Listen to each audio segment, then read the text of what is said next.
Just a quick lesson on how I use the Lund squid.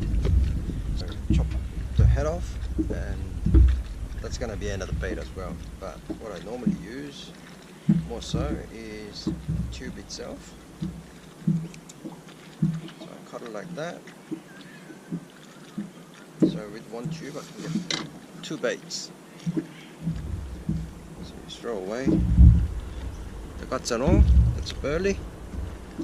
And what I do is I cut them so that it gives you a sensation of tentacles. And I put a single circle hook through the top. Then what this will do, it'll just go flapping around in the water.